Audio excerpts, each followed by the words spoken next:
Klaus Michalski, que é doutorando no Instituto de Matemática e Estatística, no Departamento de Ciência da Computação também da USP.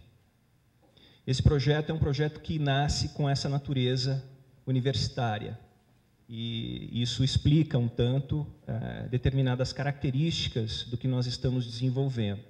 Tem alguns aspectos bastante que nós encaramos de uma maneira bastante experimental dentro do projeto, que nós encaramos também que o projeto é uma oportunidade para a formação de pesquisadores e que esse projeto dialoga diretamente com a formação de arquitetos, de designers e de pesquisadores e profissionais na área de ciência da computação. Essa imagem referencia um tanto as raízes do projeto Arquigrafia. O Arquigrafia surge justamente numa passagem entre um momento em que trabalhávamos com imagens analógicas, com slides para aulas de arquitetura, e em meados dos anos 2000 nós tivemos uma mudança e começamos a inserir, então, imagens digitais no ensino de arquitetura. E todos vocês sabem que o papel das imagens é central na formação de arquitetos, urbanistas e designers. Várias arquiteturas, nós, como profissionais, conhecemos unicamente por conta de uma imagem, muitas vezes. A minha experiência, então, como docente, como professor de arquitetura, me levou a viver uma situação, justamente nesse período, meados dos anos 2000, de prática comum e corriqueira entre professores de arquitetura, com seus alunos, com seus pesquisadores.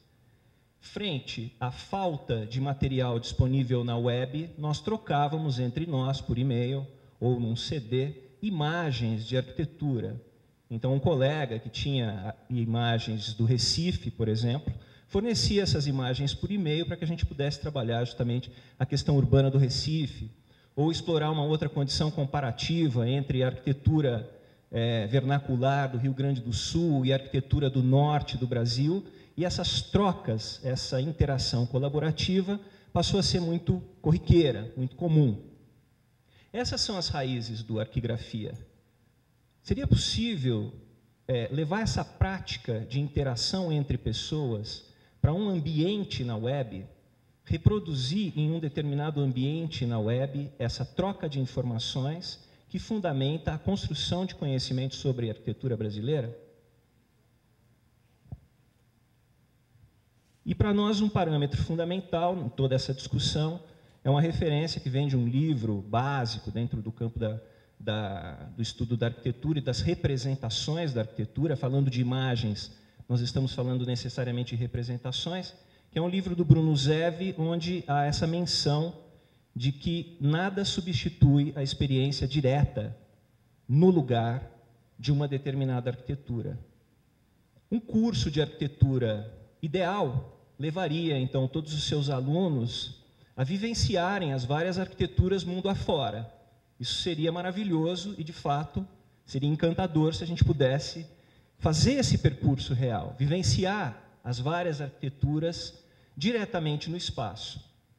É justamente para suprir a impossibilidade dessa realização direta, ao menos durante o período de uma graduação, porque isso envolveria um período muito mais dilatado de tempo, entram as representações em cena. As representações complementam e tentam criar uma aproximação que sempre será parcial, sempre será precária, mas que, paradoxalmente, apresenta determinadas informações sobre uma arquitetura que não necessariamente são apreendidas no lugar. Então, uma imagem fotográfica como essa pode sugerir para nós, muito rapidamente, uma determinada apreensão que não necessariamente se dá no lugar. Ela se soma, ela acrescenta conhecimento à vivência direta de um determinado espaço. Ou a visualização de um desenho de arquitetura, de um corte de uma arquitetura, pode nos dar também informações adicionais. Por mais que a gente saiba que esse desenho não revela toda a arquitetura, e nenhuma representação revelaria toda a arquitetura, a somatória de desenhos, a somatória de vídeos, a somatória de fotografias pode, sim, enriquecer a experiência. E é justamente aí que chega, então, uma das intenções do Arquigrafia: somar a experiência em loco com as representações.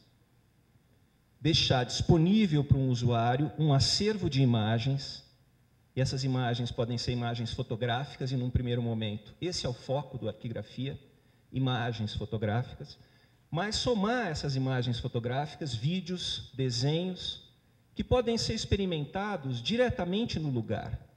E essas fotografias, além de se relacionarem com uma situação espacial, entram também em uma dimensão temporal, porque as fotografias recuperam determinados espaços em outros momentos do tempo. Na medida em que esse recurso, então, está disponível, a gente visualiza uma intensificação e enriquecimento dessa experiência, que a gente pode pensar em algo como uma realidade aumentada, entre aspas. Como foi colocado ontem, nós sempre balizamos a apresentação do Arquigrafia com a identificação dos problemas que movem o projeto, sabendo que o problema é um motor que conduz ao desenvolvimento de um determinado projeto, e problema e projeto são sinônimos, porque um projeto se constitui em um novo problema que exige um novo processo de projeto, e assim continuamente. Então, aí tem uma primeira questão que move o Arquigrafia como um problema. Como se daria essa construção de conhecimento coletivo, apoiado na visualidade da arquitetura, se ela pudesse ser construída não apenas por um ou outro autor, registrado na historiografia da arquitetura, nos livros de arquitetura? Como que a gente poderia ampliar essa construção de conhecimento se milhares de autores se colocassem em cena fornecendo imagens? E como essa construção interferiria justamente aí no conhecimento consolidado, naquele conhecimento individual, e como essa construção coletiva interferiria também na formação e na construção de juízos a respeito das arquiteturas dos espaços urbanos. Na medida em que a gente amplia a base de referência, e não temos mais um determinado conjunto de livros como parâmetros para a leitura e interpretação dos espaços urbanos e dos edifícios, a gente coloca questões para o conhecimento arquitetônico. A gente problematiza o conhecimento da arquitetura, e essa é uma das intenções do Arquigrafia. De maneira que, interagindo com um acervo ampliado de fotografias, desenhos, os olhares interpretativos, os olhares críticos vão ser estimulados a romper aquela superfície da imagem e começar a estabelecer relações entre a imagem fotográfica e a vivência do espaço arquitetônico. Tem sempre uma tensão aí entre a representação e a vivência direta de uma determinada situação. E essa tensão é produtiva. É justamente nessa tensão que tem todo um campo experimental para a investigação. Então, esses são os problemas principais que movem o projeto. A partir daí, então, a gente consegue identificar determinados objetivos do projeto. E o primeiro desses objetivos é a ampliação de uma base, ou das bases públicas de imagens, que justamente vão estimular uma cultura visual arquitetônica. Quando eu falo de uma cultura visual arquitetônica, eu estou entendendo esse arquitetônica em um sentido que toca edifícios, objetos colocados dentro da cidade com um caráter de equipamentos, a configuração de determinados espaços urbanos, incluindo praças e parques. Ou seja, tem toda uma frente relacionada ao paisagismo dentro da arquitetura que está incluído dentro dessa noção de cultura visual. E o que nos parece mais interessante, que é justamente, na medida em que existe o ambiente, essas imagens estão posicionadas ali, e esse ambiente é ativo, ou seja, você não simplesmente entra em contato com imagens que estão posicionadas, mas colabora com esse ambiente, há uma interação entre vários agentes e pessoas interessadas no campo.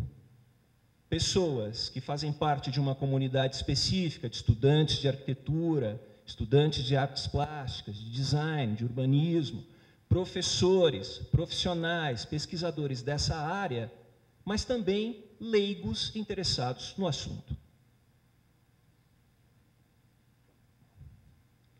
Nos interessa, então, dentro do projeto, reconhecer a arquitetura e o urbanismo brasileiros nas suas especificidades. Eu poderia dizer que nós ignoramos uma boa parte da produção arquitetônica brasileira. Conhecemos a produção arquitetônica das grandes cidades, existe uma produção arquitetônica consolidada justamente na historiografia, que a gente vai encontrar nos livros, nas referências tradicionais, mas existe uma grande produção arquitetônica e configuração de espaços urbanos que não está presente nessas bases que fundamentam a cultura e a formação de jovens e futuros arquitetos, designers e pesquisadores na área. Então, a arquigrafia tem como um dos objetivos, uma das suas metas, justamente tentar rever esse desenho, e o termo grafia, proposto pelo seminário, que toca o termo cartografia, é comum ao arquigrafia justamente porque é um termo que diz respeito a uma figura, a um desenho, a uma forma provisória, mas que pode continuamente ser alterada e se aproximar cada vez mais de um conhecimento da realidade. Então, a arquigrafia hoje tem esse escopo, ele é um ambiente colaborativo para a visualização, para a interação e o compartilhamento de imagens digitais de arquitetura. Eu vou traçar, então, um breve histórico do projeto, identificando quais são os seus antecedentes, as suas referências conceituais, e depois eu vou falar um pouco mais sobre o próprio processo de projeto. Nós temos ali uma experiência dentro da própria FAUSP, que é um referencial importante para a dinâmica colaborativa do Arquigrafia.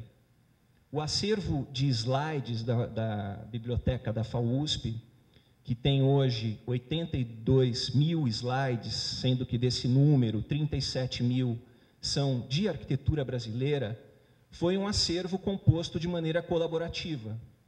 Esse acervo começou a ser construído nos anos 60, com a doação de slides feitos por alunos e professores, uma doação sistemática, na medida em que alguém saía numa viagem de férias, levava filmes, fazia fotografias e doava esse conjunto de slides, e por isso hoje, então, a gente tem esse conjunto, e é um conjunto significativo porque ele também traz o registro do olhar de arquitetos e professores de arquitetura que formaram gerações de arquitetos. Na medida, então, retomando aquela primeira imagem do projetor de slides, na medida em que os slides saíram das salas de aula, esse acervo se tornou inacessível, se tornou invisível, não é um acervo que está digitalizado. E a dinâmica que o construiu, colaborativa, interessa ao Arquigrafia replicar e ampliar num ambiente web. Uma outra referência direta para nós, porque está posicionada dentro do campo da arquitetura, é a ideia, então, de que essa colaboração coletiva na web, ela replica nesse espaço um crescimento contínuo. Então, a imagem do museu do crescimento ilimitado proposto pelo Corbusier no final dos anos 30, para nós é uma referência importante, porque a gente imagina que o Arquigrafia tem um determinado conjunto de imagens, tem um determinado acervo, e esse acervo cresce continuamente, justamente porque os seus usuários colaboram para esse crescimento. E uma outra referência histórica e conceitual importante é a proposta do Aby Warburg de um entendimento da história da arte pautado essencialmente na visualidade. E na interação entre imagens são construídas tensões que questionam determinados conhecimentos consolidados da história da arte. Então, a visualidade, a ideia de um conjunto de imagens, um certo imaginário que fomenta pesquisa e conhecimento, é uma outra referência importante para nós.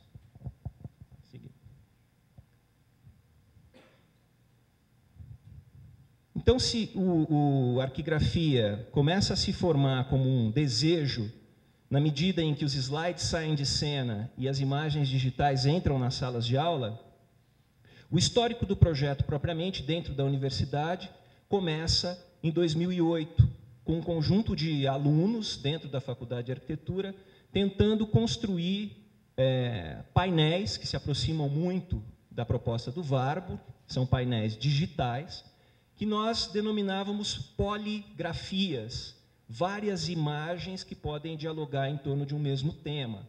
Então, aqui vocês estão vendo imagens de arquitetura brasileira, de lugares distintos e tempos distintos, que dialogam justamente com essa condição da luz e a transição entre espaços internos e externos, um certo filtro da luz, uma certa transparência, uma certa opacidade. Então, esse seria um tema que se coloca para a arquitetura e pode ser abordado nessa poligrafia, várias imagens que transitam por aí. Pode seguir. Em torno desse conjunto de imagens, desse imaginário, trabalhávamos, então, dentro da Faculdade de Arquitetura, em uma equipe reduzida, para tentar construir, simular como seria esse ambiente web, onde nós poderíamos caminhar em meio a várias imagens de arquitetura e entrar em contato, fazer determinadas seleções de imagens, trabalhar numa pura visualidade. Foram os experimentos iniciais mais radicais do Arquigrafia. E logo de início, nos interessava também, nesse mar de imagens, selecionar uma determinada imagem, permitir que o usuário se concentrasse em uma determinada imagem, rompendo, então, um tanto essa inércia muito característica da web, de você estar sempre envolto por várias imagens e não prestar atenção exatamente em uma delas, fazer um deslocamento de uma determinada imagem que proporcionasse ao usuário uma experiência mais detida, mais lenta, mais concentrada, analisando essa imagem de acordo com certos parâmetros que estão indicados ali, e que são parâmetros muito próprios da tradição da história, das artes visuais, das artes plásticas e da própria arquitetura, que nós chamamos de binômios, e a gente vai passar por isso ao longo da apresentação. Se nós começamos, então, a desenvolver o projeto dentro da FAU, com alunos de arquitetura, logo nós percebemos as limitações que tínhamos para lidar com um tema que é um tema de tecnologia da informação, um tema muito próprio da ciência da computação, e sentimos a necessidade justamente da composição de uma equipe multidisciplinar para trabalhar nesse tema. Então, da Faculdade de Arquitetura, nós fizemos um contato com o Instituto de Matemática e Estatística, com o professor Marco Gerosa, que coordena o grupo Aero Workbench. Na Escola de Comunicação e Artes, com a professora Maria Laura Martinez, que trabalha justamente no design centrado no usuário, que é uma dinâmica que nós utilizamos para construir esse ambiente. E também no IME, o professor Fábio Com, que é do CCSL e que apoia o projeto. O primeiro apoio que o Arquigrafia recebeu foi justamente da RNP, via IME, dando suporte para o desenvolvimento de um primeiro protótipo. E, em seguida, em 2010, a gente recebeu um apoio da FAPESP, entendendo o desenvolvimento desse projeto como pesquisa científica, e isso, por um lado, é bom, por um lado, traz certas limitações, e, em consequência do apoio da FAPESP, a Pró-Reitoria de Pesquisa da USP apoiou o projeto nesse biênio 2010-2012. E o processo de projeto do Arquigrafia foi iniciado, então, com o suporte da RNP, tentando justamente construir esse conjunto de imagens, um certo mar de imagens, que permitisse que o usuário, então, fizesse as suas seleções, se aproximasse por uma certa inquietação, um certo interesse no campo visual. E, na medida em que ele se aproxima dessa arquitetura, toda uma navegação é possível a partir da imagem, a partir do georreferenciamento, da localização daquela imagem, das tags que estão associadas, então aí você abre vários caminhos possíveis de navegação. E aí também, para cada imagem selecionada, há um convite para que o usuário se aproxime de binômios, que são qualidades que se relacionam com a arquitetura, estabelecidas como polaridades. Então, por exemplo, a gente pode olhar essa fotografia do MASP e fazer uma análise dessa arquitetura, se nela predomina, nessa imagem, a transparência ou a opacidade, a horizontalidade ou a verticalidade e outros parâmetros que depois nos permitem ler o acervo a partir desses dados. Esse é um objetivo nosso, não é uma realidade ainda. Então, na medida em que a gente recebeu o suporte da FAPESP, nós começamos a desenvolver um processo de projeto centrado no usuário de fato. Aquele primeiro protótipo que vocês viram, com a parede colorida de imagens, foi desenvolvido com suporte da RNP, e aqui a gente está desenvolvendo já uma série de aproximações com os usuários. E esse processo de design centrado no usuário é um caminho possível. E dentro dos procedimentos de design, não é exatamente o caminho mais habitual. As equipes de design costumam tomar decisões e depois apresentam para os usuários aquilo que já foi resolvido. Os arquitetos também costumam fazer isso e os urbanistas também. É uma prática. E na medida em que a gente, então, reconhece essa prática, há uma possibilidade de questioná-la, de rever, então, os procedimentos metodológicos e inserir os usuários como parte de uma equipe de projeto desde o início. É mais trabalhoso, é mais lento, exige uma série de processos para esse diálogo, mas nos parecia que era indispensável não só construir uma arquigrafia, mas a maneira como a gente poderia construir a arquigrafia. Então, aí vocês estão vendo imagens de grupos focais, reuniões com fotógrafos, estudantes de arquitetura, arquitetos, testes de protótipos com esses usuários, e, a partir desses testes, o redesenho contínuo desse ambiente. Para o desenvolvimento, então, desse processo de DCU, centrado no usuário, o primeiro passo era reconhecer qual será o usuário do Arquigrafia, que perfil que ele teria.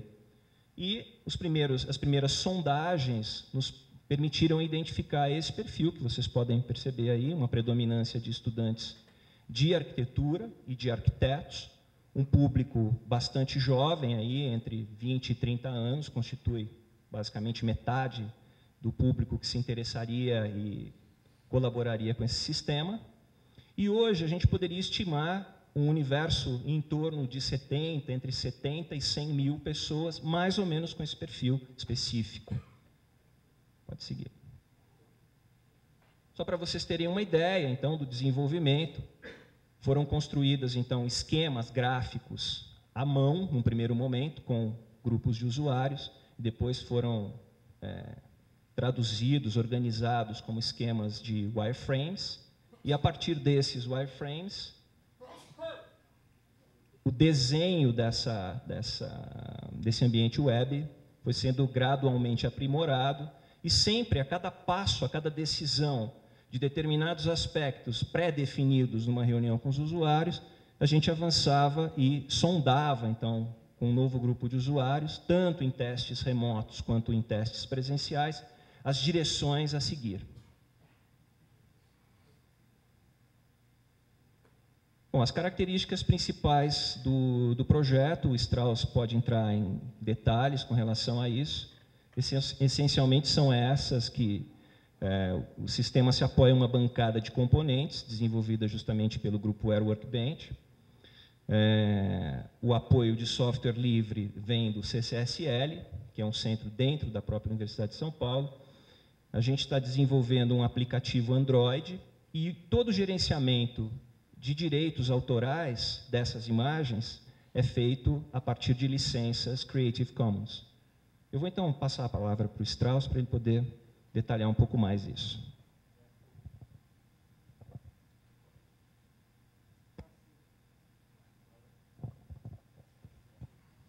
Oi. O grupo Workbench, ele é uma bancada de componentes livre, e ela vem sendo desenvolvida, já vai fazer mais de 5 anos pela equipe do IME. Ela surgiu como a tese de doutorado do professor Gerosa, e a ideia dela é dar suporte para a criação de aplicativos colaborativos na web. E a gente usa hoje em dia a tecnologia Java com alguma Hibernate, VRaptor, algumas coisas assim por cima. E a ideia é construir aplicações apenas conectando os componentes. A gente já tem essa bancada de componentes, e é como se fosse pecinhas de Lego, eu vou juntando. Então, o componente de georreferenciamento, por exemplo, é um componente que eu vou adicionar. Então, na hora que eu tenho uma foto, eu adiciono o georreferenciamento nela. Ou então, eu tenho uma foto, eu consigo adicionar tags nela. Então, a aplicação toda ela é montada assim. Então, que a ideia, como a gente está liberando isso na forma de software livre, é poder vir e montar outras aplicações similares ou não, porque todos esses componentes eles já vêm com suporte à inteligência coletiva e colaboração desde o começo, e tudo que é montado vem através de pesquisa científica. Então, eu mesmo, durante meu mestrado, trabalhei em cima da colaboração e a inteligência coletiva, como dar o suporte nesses componentes. E tem um pessoal trabalhando para desenvolver componentes, por exemplo, de reputação. A gente tem componentes ali que faz cálculo de reputação dos usuários, integração com outras redes sociais e várias coisas. Então, a ideia desses componentes é montar várias aplicações, e a primeira aplicação que a gente está montando em cima dessa bancada é a arquivografia. Bom, justamente essa possibilidade de replicar, então, a estrutura do arquivografia para outras áreas do conhecimento permitem pensar, então, alguma coisa voltada para o campo da astronomia, onde você poderia se apropriar. Não são mais imagens de arquitetura, são imagens de astronomia. Não são mais imagens de arquitetura, são imagens de educação física, são imagens de veterinária. Isso está disponível, é aberto, e é justamente essa uma das intenções do projeto, do ponto de vista experimental, de construção de conhecimento acadêmico, disponibilizar uma determinada experiência com foco preciso na arquitetura para outras áreas. Continuando, então, dentro dessas características do projeto, uma delas é a reunião de acervos institucionais, acervos públicos, nesse momento, e também privados, e coleções particulares. O acervo da Biblioteca da FAUSP é um acervo público. Esse acervo entra no mesmo ambiente que um conjunto de imagens de um estudante de arquitetura de Brasília. Elas coexistem nesse mesmo ambiente com as suas devidas identidades. A gente está começando a inserir agora o acervo do Quapá, que é um grupo de pesquisadores focados no paisagismo brasileiro. O Quapá tem um conjunto de 50 mil imagens digitais de praças, parques, orlas, Brasil afora. Esse acervo foi construído com suporte da FAPESP, do CNPq, e todo esse acervo estará, então, a gente espera que dentro de um prazo razoável, disponível no Arquivografia. Pode seguir. Esses são os apoios e os nossos parceiros até esse momento. É importante expor isso, porque dentro de uma dinâmica de produção de conhecimento também de caráter público, nós tivemos o apoio inicial da FAPESP, que permitiu que o projeto caminhasse, a RNP já foi mencionada. Foi justamente esse apoio da FAPESP que levou a outros apoios derivados. O Vitruvius, que é uma plataforma, uma revista eletrônica de arquitetura, sempre nos apoiou desde o início e foi um desses usuários especiais a participar de todo o processo de design. A Agência USP de Inovação premiou o projeto em 2011, nessa área de tecnologias sociais aplicadas e humanas, e o CNPq também deu um apoio para o projeto em um determinado período mais específico. A Federal do Espírito Santo e a PUC-Rio são instituições com pesquisadores parceiros que colaboram, a Federal do Espírito Santo com o aplicativo Android, justamente para dispositivos móveis, e a PUC-Rio com o professor Hugo Fux, no suporte aos sistemas colaborativos dentro do Arquivografia. O Strauss vai mostrar rapidamente aqui uma navegação básica, dando uma ênfase maior a essas características aí dos binômios dentro do Arquivografia.